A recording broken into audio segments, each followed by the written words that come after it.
आज का टॉपिक हमारा है पोलराइजेशन डेंसिटी। तो टॉपिक है आज का हमारा पोलराइजेशन डेंसिटी।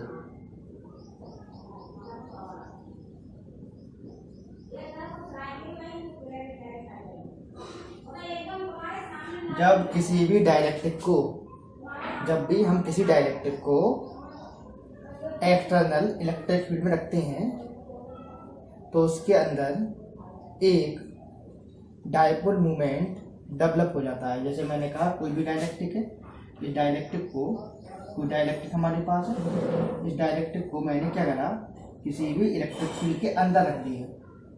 ये कोई इलेक्ट्रिक फील्ड है, मैंने किसी भी डाइलेक्ट्रिक को इलेक्ट्रिक फील्ड के अंदर रख दिया तो क्या हो जाएगा, इसके अंदर यहाँ पर नेगेटिव इकट्ठा हो जाएगा और यहाँ पे क्या इकट्ठा हो जाएगा, पॉजिटिव।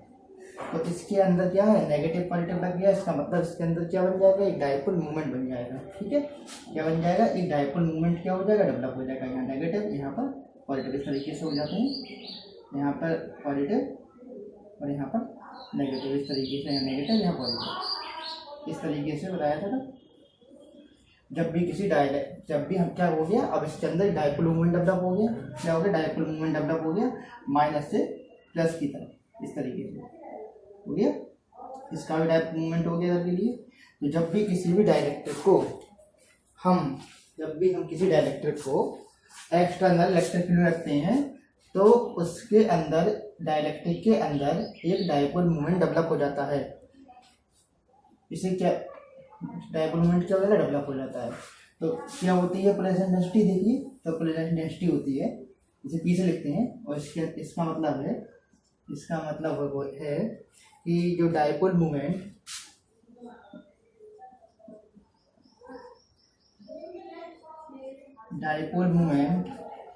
ऑफ डाइलेक्ट्रिक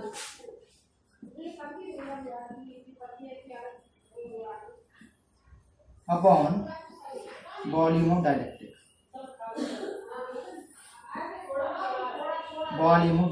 तो किसी भी डाइलेक्ट्रिक के यूनिट वॉल्यूम में जितना डाइपोल मूवमेंट डेवलप होता है या जितना डाइपोल मूवमेंट इंड्यूस हो जाता है, उसे क्या बोलते हैं, उसकी बोलते हैं पोलराइजेशन डेंसिटी बोलते हैं। क्या बोलते हैं, पोलराइजेशन डेंसिटी। तो अब P का फार्मूला क्या होगा, P इक्वल टू, और डाइपोल मूवमेंट क्या है, देखो हमने कहा हमारे पास एक क्या है, हमारे पास एक डाइलेक्ट्रिक है, इधर नेगेटिव है और इधर क्या है, पॉजिटिव है। इसकी थिकनेस कितनी मान ली, डी, और इसका एरिया कितना मान लिया, प्लेट्स है, तो प्लेट्स को एक प्लेट ये बन जाएगी, प्लेट, इसका एरिया क्या मान लिया, ए। प्लेट्स नेगेटिव पॉजिटिव की प्लेट्स हैं, इसका एरिया हमने कितना मान लिया, ए। तो यहाँ पे हम लिख लेंगे क्यू पी, जो भी चार्ज कितना होगा, यहाँ भी चार्ज इकट्ठा हो जाएगा, यहाँ भी चार्ज इकट्ठा, तो क्यू पी हमने चार्ज मान लिया। इस वाले एंड पे प्लस क्यू पी, यहाँ प्लस क्यू पी हो जाता है और यहाँ पर माइनस का क्यू पी हो जाता है। तो क्या होगा, क्यू पी इंटू डी, और वॉल्यूम कितना हो जाएगा, इसका एरिया इंटू डिस्टेंस, तो क्या क्यू पी इंटू डी। तो अब क्या करना है, तो यहाँ से डी से डी क्या हो जाएगा, कैंसिल आउट हो जाएगा, तो पी इक्वल टू क्या हो जाएगा, इससे Q P upon P equal to हो जाएगा क्यू पी अपॉन ए, या मैं कह सकता हूँ पी इक्वल टू क्या हो जाएगा, सिग्मा पी। तो हम ये कह सकते हैं जो पोलराइजेशन डेंसिटी होता है, पोलराइजेशन डेंसिटी जो होती है वो किसकी इक्वल होती है, वो होती है सरफेस एरिया, वो। तो हम कह सकते हैं जो हमारी पोलराइजेशन डेंसिटी है वो इक्वल टू होती है induce charge develop per unit area. ठीक है, किसकी इक्वल होती है, induce per unit surface area. तो मैं कह सकता हूँ इस जो हमारा डाइपोल मूवमेंट है, मतलब जो हमारी पोलराइजेशन डेंसिटी होगी, वो किसके बराबर हो जाएगी, सिग्मा पी के बराबर हो जाएगी। यह पहला इसका टॉपिक हो गया। इसके बाद हमारी बात आती है अगली वाली, इलेक्ट्रिक ससेप्टिबिलिटी की, क्या होता है। अगला टॉपिक आता है इलेक्ट्रिक ससेप्टिबिलिटी। तो इलेक्ट्रिक ससेप्टिबिलिटी क्या होती है, देखिए जब हम किसी भी डाइलेक्ट्रिक के लिए इलेक्ट्रिक फील्ड में रखते हैं, ठीक है, जब भी हमने किसी डाइलेक्ट्रिक को इलेक्ट्रिक फील्ड में रखा तो इसके अंदर क्या डेवलप हो जाता है, डाइपोल मूवमेंट क्या हो जाता है, डेवलप हो जाता है। जब डाइपोल मूवमेंट इसके अंदर डेवलप हो जाएगा तो इसके अंदर क्या डेवलप हो जाएगा, एक पोलराइजेशन, तो इसके अंदर डेवलप हो जाएगी पोलराइजेशन डेंसिटी। क्योंकि क्या होती है polarisation density, dipole movement per unit volume, of a dielectric. क्या होता है पोलराइजेशन डेंसिटी? क्या होती है? Dipole moment induced dipole moment per unit volume is called polarisation density. तो डायपोल मोमेंट बढ़ेगा तो पोलराइजेशन डेंसिटी भी क्या हो जाएगी? इसकी इंक्रीज हो जाएगी। डायपोल मोमेंट बढ़ेगा तो पोलराइजेशन डेंसिटी क्या हो जाएगी? इंक्रीज हो जाएगी हमारी। तो मैं ये कह सकता हूँ कि क्या होता है इलेक्ट्रिक ससेप्टिबिलिटी। इसके लिए देखिए,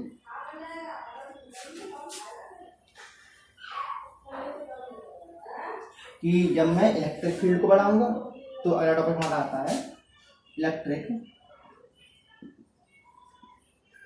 ससेप्टिबिलिटी। तो जब मैं इलेक्ट्रिक फील्ड को लगाता हूँ तो इलेक्ट्रिक फील्ड को लगाने पर पी की वैल्यू क्या हो जाती है? बढ़ती चली जाती है। कहने का मतलब ये है, यदि मैं इलेक्ट्रिक फील्ड को बढ़ाऊंगा तो पी की वैल्यू क्या होती जाएगी? बढ़ती चली जाएगी। तो कह सकता हूँ जो पी होगा ये प्रोपोर्शनल टू होगा ई के। कहने का मतलब ये है, इलेक्ट्रिक फील्ड की वैल्यू बढ़ाते जाओगे तो पोलराइजेशन डेंसिटी क्या होती जाएगी? डाइलेक्ट्रिक की बढ़ती चली जाएगी। तो इसका मतलब ये है कि पी प्रोपोर्शनल टू ई। लेकिन अब इसमें इलेक्ट्रिक फील्ड को बढ़ाने पर, तो इलेक्ट्रिक फील्ड की एक लिमिट तक, हम इलेक्ट्रिक फील्ड को लिमिट तक बढ़ाएंगे। एक लिमिट के बाद क्या होता है, यदि मैं एक लिमिट से ज़्यादा इलेक्ट्रिक फील्ड को बढ़ा दूंगा तो क्या हो जाएगा? तो हमारा जो डाइलेक्ट्रिक है उस डाइलेक्ट्रिक का जो प्रॉपर्टी है, डाइलेक्ट्रिक की जो प्रॉपर्टी है वही खत्म हो जाएगी। तो हम एक लिमिट तक बढ़ाते हैं, ठीक है। तो इलेक्ट्रिक फील्ड को मैं बढ़ाया, इलेक्ट्रिक फील्ड को बढ़ाने पर क्या होगा? ई की वैल्यू लगातार बढ़ती जा रही है। तो अब प्रोपोर्शनल टू लगा दिया मैंने, तो ई की तो क्या हो जाए? यहाँ पे कॉन्स्टेंट हटाऊंगा वैल्यू, तो यहाँ पे सिंबल आएंगे, एक तो सिंबल आएगा एप्सिलॉन और एक बोलते हैं काई। क्या बोलते हैं इसके लिए? इसका बोलते हैं काई, CHI इसकी स्पेलिंग, ठीक है। तो P equal to epsilon naught into chi M, और इंटू क्या आ जाएगा यहाँ पर? इंटू यहाँ पे आ जाएगा ई। तो हम करते हैं काई एम इक्वल टू हो जाएगा P अपॉन एप्सिलॉन नॉट ई। इसका मतलब इलेक्ट्रिक ससेप्टिबिलिटी जो है वो किसके इक्वल होती है? वो पोलराइजेशन पर यूनिट, क्या कहोगे? इलेक्ट्रिक ससेप्टिबिलिटी जो है हमारी, सॉरी काई रहेगा, काई एम में इलेक्ट्रिक ससेप्टिबिलिटी की जो वैल्यू है, इलेक्ट्रिक ससेप्टिबिलिटी जो होती है हमारी, वो किसके इक्वल रहती है? वो polarisation per unit epsilon naught times of electric field के इक्वल रहती है। तो इसका कैपिटल क्या बन जाएगी? Electric susceptibility is equal to polarisation per unit epsilon naught times of electric field. इसे क्या बोलते हैं? हम पोलराइजेशन डेंसिटी बोलते हैं, ठीक है। तो इसे क्या बोलेंगे? सॉरी, इसे बोल देंगे इलेक्ट्रिक ससेप्टिबिलिटी कहते हैं, ठीक है। तो अब हमारा अगला टॉपिक आता है relation between chi M, relation between chi M and kappa.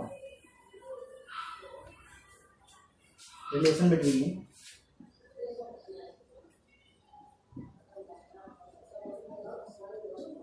काई एंड कप्पा। तो काई क्या होता है हमारा? काई हमारा होता है इलेक्ट्रिक ससेप्टिबिलिटी,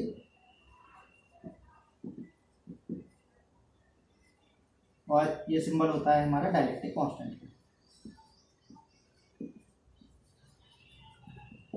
ठीक है। तो अब क्या करेंगे? रिलेशन फाइंड करना है, तो कैसे करेंगे देखिए। तो हमें कल हमने पढ़ा था कि ई क्या होता है? ई इक्वल टू होता है ई नॉट माइनस ई पी का, ठीक है। और ई पी क्या है? ई पी इलेक्ट्रिक फील्ड है, किसके अंदर? डाइलेक्ट्रिक्स के अंदर। तो डाइलेक्ट्रिक है तो डाइलेक्ट्रिक के अंदर की इलेक्ट्रिक फील्ड है, तो इसके लिए वैल्यू क्या हो जाएगी? तो इसके लिए वैल्यू हो जाएगी E P equal to sigma P upon epsilon naught. हम यहाँ लगा देंगे, तो यहाँ पर E equal to E naught minus sigma P upon epsilon naught. अब अभी हमने 2 मिनट पहले पढ़ा था कि जो हमारी पी की जो वैल्यू होती है वो सिग्मा पी के इक्वल होती है, तो हम पुट कर देंगे। तो ई इक्वल टू क्या हो जाएगा? E naught minus P upon epsilon naught.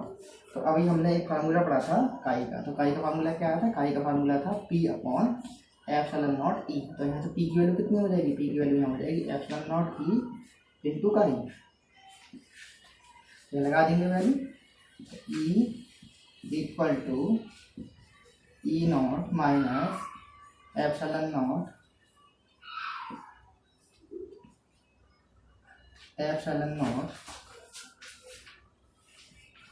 E और काई। तो अब क्या करेंगे, पूरी इक्वेशन को हम अब अपन में क्या रहेगा, अपन में रहेगा एप्सिलॉन नॉट से कट कर देंगे। तो क्या हो जाएगा, E equal to E naught minus E kappa, पूरी इक्वेशन को ई से डिवाइड कर दो, डिवाइडिंग बाई ई। तो क्या हो जाएगा, E upon E equal to E naught upon E minus E into chi into upon E. E से खत्म हो जाएगा तो फॉर्मूला क्या बनेगा हमारा, 1 equal to E naught upon E होता है हमारा कप्पा माइनस काई। तो फार्मूला क्या हमारा हो जाएगा, फार्मूला हो जाएगा kappa equal to 1 plus chi. ये क्या होता है, रिलेशन होता है किसमें बेटा, कप्पा और काई के बीच का। ये रिलेशन आ गया हमारा कप्पा।